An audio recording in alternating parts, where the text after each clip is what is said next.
Hey everyone, and welcome back to Joey's Retro Handhelds. I'm Joey, and these are my handhelds.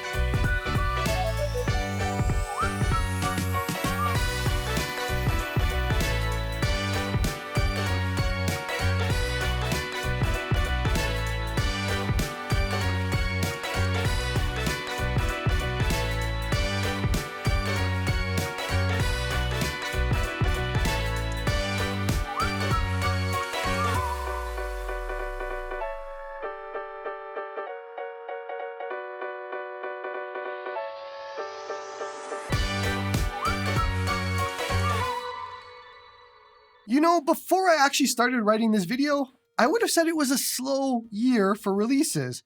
Then I went and tallied everything that came out this year, and I think it was one of the most for handhelds that actually came out. And so, like every year, this is going to be a video all about handhelds that released in 2025 or some stragglers from the end of 2024 that didn't make it into last year's video. So, like every year where I get asked where the Steam Deck is, it did not release in 2025. It is not on this list. It's only 2025 handhelds this year.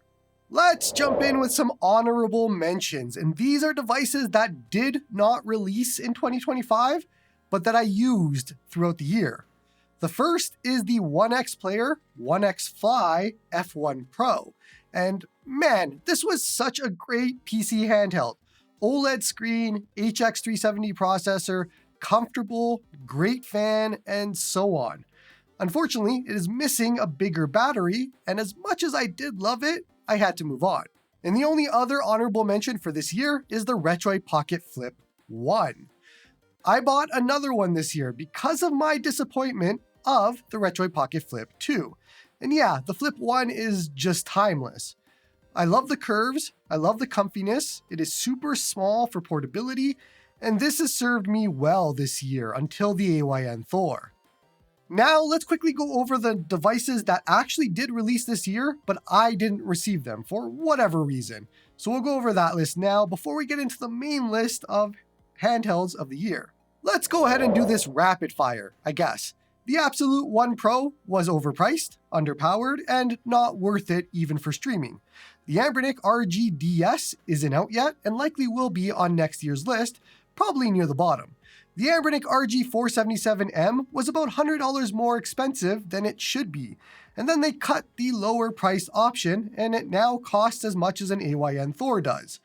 Dead on arrival. My GPD Win 5 is on the way and it didn't make it in time for the video. I ordered a Conquer Pocket Fit and like everybody else, I am fully expecting it for 2027. Yeah, 2027. I can't even order a Lenovo Legion Go 2 in Canada. Ask Lenovo if they remember that Canada exists. Had no interest in either of the 1X Player G1 or the 1X Player Sugar. I forgot Powkiddy even released another device this year, but no, the V90S isn't a buy.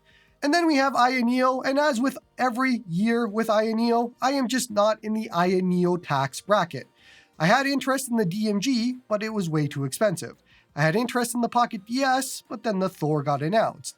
And I'm also curious about the Ioneo Pocket Air Mini, but they are charging like $30-something for shipping. And that is a sub $100 device. I bought one, but man, Ioneo makes it really hard to like them. With all of that out of the way, we can finally get to the actual list. And like always, we're going to go from worst to best for Best Handheld of the Year 2025. The worst handheld of the year is the Powkiddy V20. Probably the worst software that I have ever experienced. You cannot access saves and states. You can't add or remove BIOS. You can't do a lot of things. The operating system is written to the internal storage, not the SD card. So you can't, with Windows, access those files. It is just absolutely garbage, and it just speaks to where Powkiddy is currently in the market nowadays with this release. The Anbernic RG Slide is among one of the most uncomfortable devices to me. It is a slide-up design, except the top is heavier than the bottom, and so you have that weight constantly pushing down on your wrists. The screen was nice and thankfully was used in other, better devices, but the slide was a handheld concept that they failed completely at. Sliding is cool, but a PSP Go size device, not whatever this big chungus is. The GKD Pixel 2 isn't bad, it's just not very good. It is expensive, it's niche, there's no Wi-Fi, and it isn't doing anything special. And they also had no custom firmware to save it, despite using a chip that's been known for custom firmware support. Cute looking device though. I like the design quite a bit. And even if I don't like the device, I think the TrimUI Brick Hammer likely just replaces this completely for a lot of people. Sure, this is a bit smaller, but at these sizes, there is a thing as too small. The Miu Flip launched to broken hinges, and then Miu told people through funny videos that the hinge is fine, despite it being broken. The stock operating system was pretty bad, the sticks were pretty bad, and there was really no reason to buy or try this, and play the hinge lottery while you were at it, especially when Ambernick clamshells existed at that point.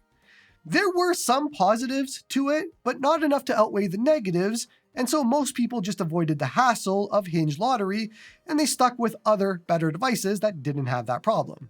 The Ambernick RG34XX isn't bad, honestly. Well, besides the fact that the screen on stock isn't a set 60Hz, and so games will run faster or slower, depending. But it is a faithful recreation of the Game Boy Advance, and that reminds me of how small a Game Boy Advance D-pad is, as well as how much I hate the button layout of a handheld that has 4 buttons that aren't in a diamond shape. And they also added triggers that were not very good. It is a fine device for those that want a one-to-one Game Boy Advance, basically, but otherwise, there's nothing really special here. The Ambernick RG557 was a really special device, in that it did absolutely nothing for anyone. Ambernick is using the Dimensity 8300 processor chips here, and on release, this had massive issues with playing pretty much anything. It also cost more than a Retroid Pocket 5, and still, to this day, costs as much as an AYN Thor cost, at least the light one. And you have a Dimensity processor here. And Ambernick's not very good Android software, since you still can't use GeForce Now or SyncThing for higher-end emulators. Even the upcoming Retroid Pocket 6 is cheaper, and that has a Snapdragon 8 Gen 2 powering that. This could have been a good handheld if priced correctly, which, funny enough, could be said about every single Ambernick device this year. Likely my first most controversial spot on the list, but the TrimUI Brick really did nothing for me. I was so very excited for this. And then it arrived, and I hated it. The shoulders and triggers, no matter which options you used, are among the worst that I've ever used. The device heats up just playing Game Boy, and the entire thing just made me appreciate the Miu Mini Plus that much more. I tried a few months ago to go back to this again. I set it all up for a 6-hour tattoo session, and in 15 minutes of that session, it had crashed 3 times, and it got hot playing Game Boy games. I will stick to the Miu Mini Plus, thank you very much. The Retroid Pocket G2 is down here at the bottom, not for being a bad handheld, it is actually just fine, but because it absolutely makes no sense at all, and there is no reason for it to exist. Retroid announced this and the Retroid Pocket 6 at the same time, and now the G2 is more expensive than the better spec'd Retroid Pocket 6. The G2 is a barometer for seeing who is buying the best handheld for their money and who is just collecting or buying because FOMO told them to do so. I don't want to live in a world where people give up 120Hz screens, better battery, and all the other benefits of the Retroid Pocket 6 just to get another handheld 2 weeks earlier. The Retroid Pocket Flip 2 is down here at the bottom just due to my sheer disappointment in it. They took the Retroid Pocket Flip design, which was awesome, and then they murdered it, and they reversed everything good about it to make the Flip 2. It isn't a bad product. People love it, and I'm really happy for them, but the fan noise was atrocious, and the design was bad, while also providing really nothing of good note to offset those things like the AYN Thor does. I didn't actually mind the controls on the Flip 2. It was cool to see and try, and I actually did like them, but I am thankful that the Thor has actually made this device pretty much obsolete at this point. I could have put the Nintendo Switch 2 much, much lower. I lined up at midnight for this, super excited for it. So imagine my heartbreak when I find out that the entire reason that I bought a Switch 2, which was for handheld usage like I used to use my Switches, is the worst way to actually use the Switch 2. It is too big. There is nothing to hold on to, there is zero ergonomics, the controls absolutely suck, and the screen has so much visible ghosting and problems that it makes me nauseous trying to play Animal Crossing of all things. I tried like 3 different grips with it and nothing really helped the situation either. The Switch 2, for me, became a docked console, which is the complete opposite of how I used my previous Switches. I am now waiting for the Switch 2 Lite to hopefully solve this, but I absolutely regret buying the Switch 2, even if I loved Donkey Kong Bonanza on it. The ROG Xbox Ally isn't bad, it's just not for me. I like the design, I like the battery life, I like a lot about it. But, like the Steam Deck, it is 2025, and so I need and want more than this gives, which for me ended up being the ROG Xbox Ally X. I do still think this is a pretty good entry for those that want to get into PC handhelds. If you ignored all of the Black Friday awesome deals that we had for the Lenovo Legion Go S, which is a better purchase overall, the ROG Xbox Ally just ends up being in a weird spot because of that. I was not a very big fan of the MSI Claw 8 AI+. The buying process was awful. It went up for pre-order, then was taken down, and then I had zero idea of when it would be shipping, and it was just badly handled. The price was insane. They wanted $200 more than the ROG Ally X in Canada for a worse device, and I had severe performance issues with both the MSI software and rubber banding in games. It has been about 10 or so months since that point. I am sure that some things are fixed by now, I would hope so. And it is likely a better handheld, but the ergonomics also didn't work for me, on top of everything else, and so this is a PC handheld that I'm fine skipping. The GPD Win 4 2025 edition didn't really do much this year. They improved the processor to the HX370, and that was it. They didn't fix the input lag issues with the screen, they didn't upgrade the screen, they really didn't put any effort at all into this, and it was just an incremental upgrade for a device that really needed more than that. I'm guessing that most of the effort went into the GPD Win 5 instead. As one of the 5 people in the world with the MSI Claw A8, I will say it is a really good handheld. Nice big screen, great power, great battery life, and all of that. But it failed on the highest priority to me, and that is comfort. The straight edge design with no curves meant that I was constantly not having a good time holding it. If it had been curvier and more ergonomic, this honestly probably would have been top 5 for me in the year, if not the best this year. I liked a lot about the A8, but I just could not get over the comfort or lack of it. The Anbernic RG34XX SP should have been one of the best handhelds Anbernic has ever made, but they fumbled it. Unlike the 34XX, where they copied a Game Boy Advance 1-to-1, this should have just been a copy of a Game Boy Advance SP, and instead, they added a massive forehead for some odd reason, and sticks. The screen was great, the rest was great, but it was the design that really pulled me away from this one. I got one in, I actually never did a video on it, or I might have used it for a setup guide, I actually don't remember, but this was just disappointing. Game Boy Advance is my favorite system to emulate. Just make a Game Boy Advance SP. I really don't understand why we can't get that. Anbernic's choices this year really baffle me. The Battle XP G350 is awesome. No, seriously, it is. For a good part of this year, it was my recommended starting point for anybody new to this hobby, and the only thing that it was lacking was a Wi-Fi chip. The G350 was the answer to the absolutely awful R36S lineup of clones. It was for people who wanted an actually good handheld at a good cheap price, and it nailed it. Unfortunately, unknowing people are still buying the R36S and those clones to this day. But one day we will escape that hell, just some of you might not escape with us. I didn't do a video on this one, but the Anbernic RG35XX Pro was the next step up from the G350 with better everything, video out and Wi-Fi. This, to this day, is the best starter handheld anybody should purchase. It is not expensive, has all of the features you want, great support, and it is a great handheld. I regret not having the time to do an actual video on this device way back when, but the RG35XX Pro, honestly, is just an awesome beginning handheld for people. I haven't seen it talked about much, so I assume it hasn't taken off in the way that I would want, but hopefully people discover it. The Magic X 040 was the first actual Nintendo DS device, and it actually ran drastic, which apparently is a tough thing to do for some upcoming DS devices. It was comfy, had a great operating system and front end, played what it said it would play, was great for vertical arcade as well, and it didn't break the bank, price-wise. Magic X really came into their own this year with this device, and I'm glad that it was a success for them, because it proved that you can make a good device without big issues and release it. The Magic X Mini 028 was a redo of their previous handheld, the Magic X XU Mini M, except this time it was good, really good.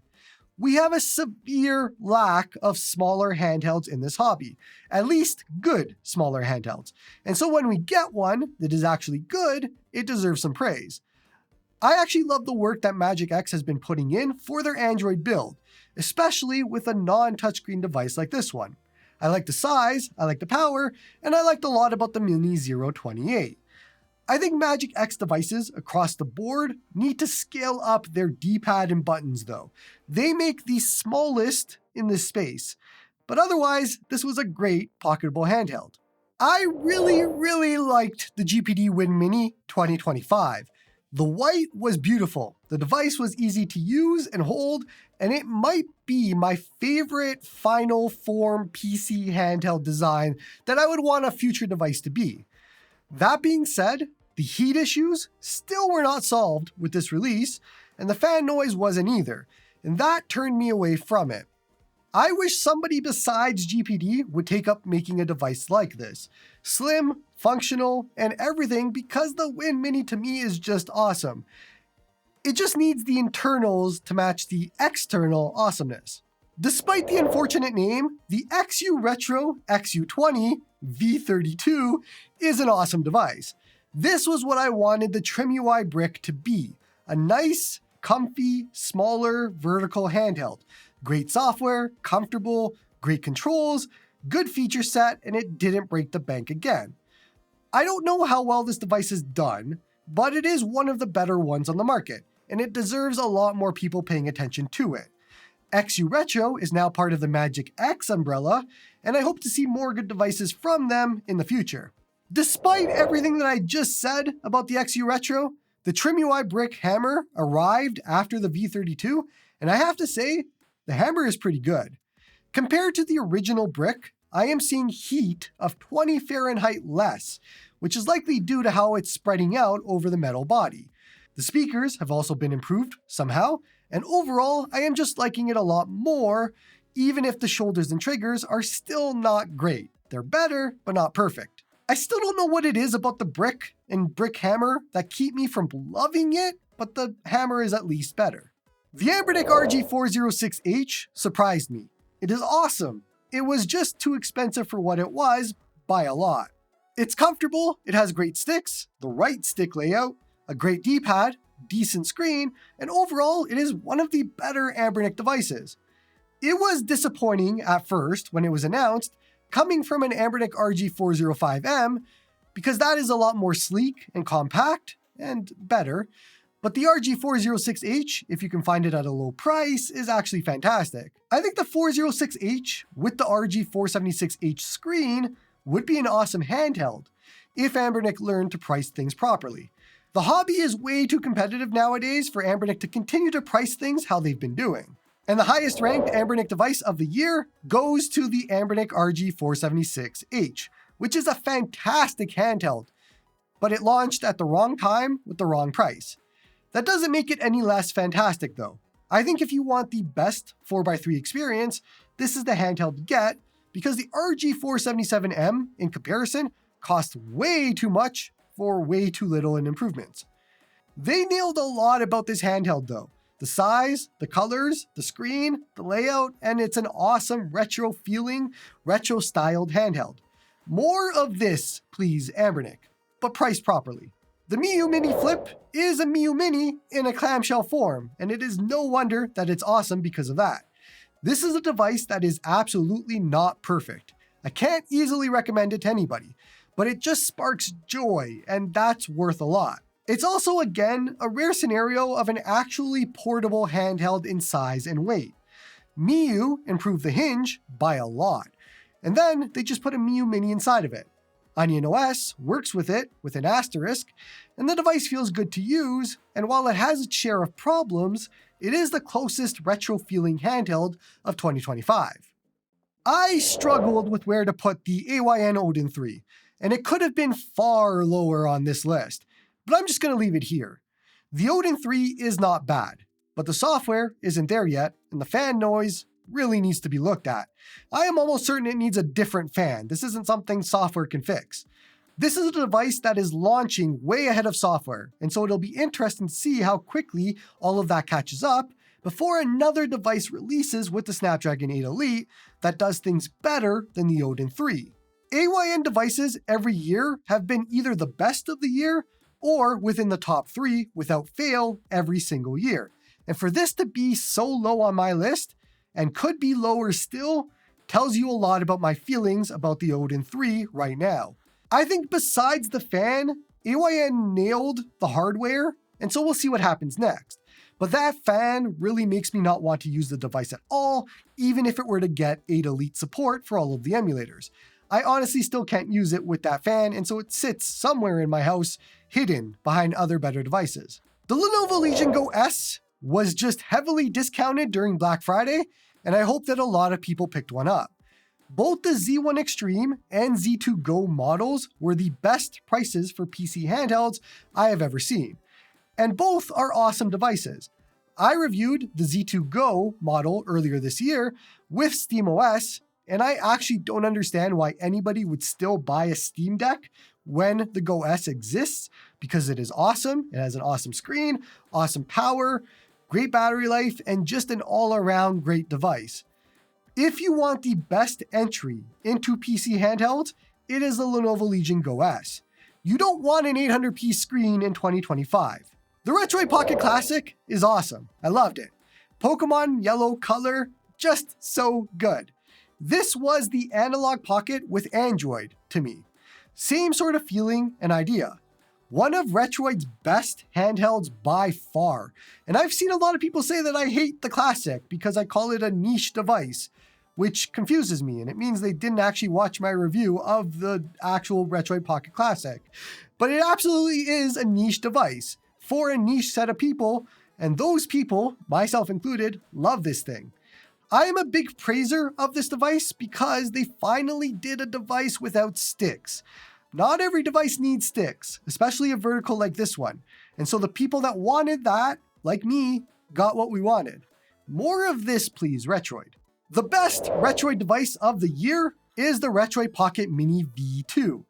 Yes, there was a lot of drama with this one, which I covered extensively, but ignoring all of that, the V2, to me, is what I want to see more of.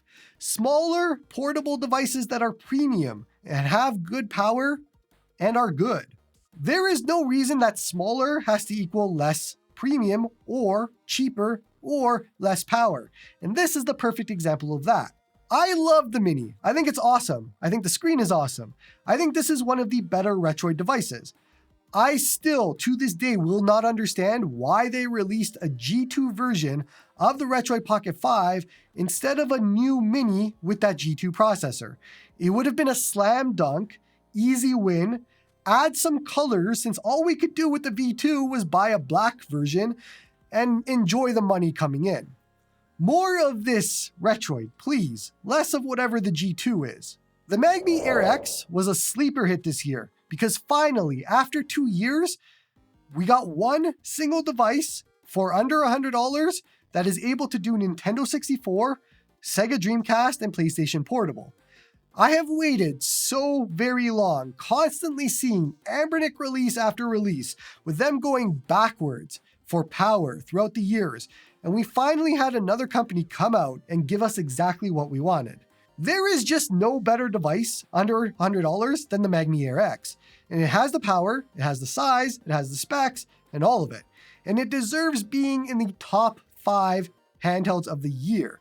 And for anybody that has $100 to spend, you buy this and you don't look back. Okay, and now we're going to get to the top 3. And all 3 of these handhelds could have been in any order. I struggled really hard with this one of where to put each one. So just keep this in mind. I love all 3 devices. All 3 are number 1 for me, but it's boring, so I have to actually rank them. So let's do it.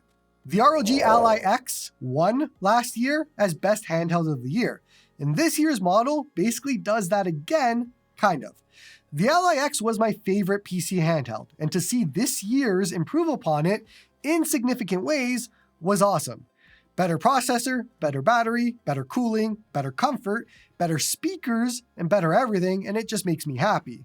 I do still wish for a better screen. That is the one last piece to this puzzle that I think keeps most people away, but even without it, the ROG Xbox Ally X checks all of the boxes, hits all of the right notes, and is easily, given that I have used all of them at this point, the best PC handheld on the market.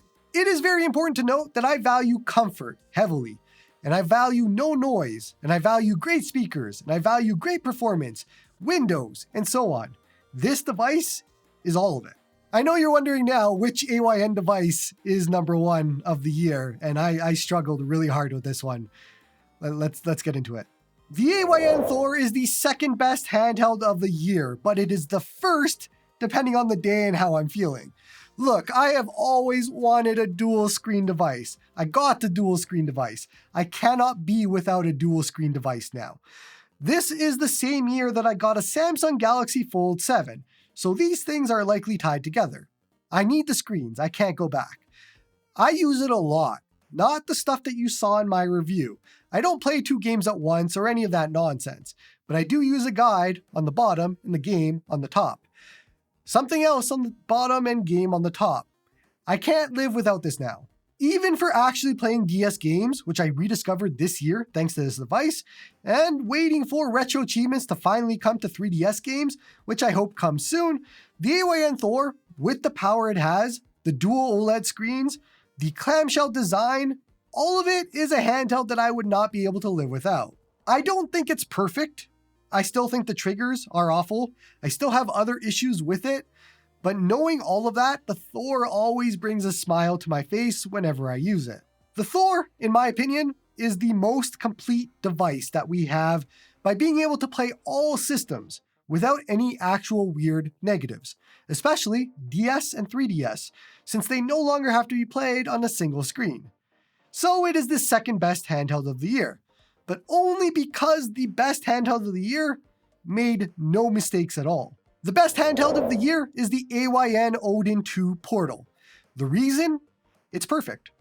It is absolutely perfect. I have used it daily for the last 10 months or so, and there is just no better handheld on the market. Even the ROG Xbox Ally X narrowly beats it out, and that costs 3 times as much as this does, and it doesn't beat it at everything. The Portal has the power, it has the battery, it has the gorgeous screen, it has large sticks, it has a large D-pad. They are both offset, so D-pad and stick enjoyers can both love the Portal. It has big, beautiful buttons. It is comfortable. It has Wi-Fi 7 for streaming. It has literally everything.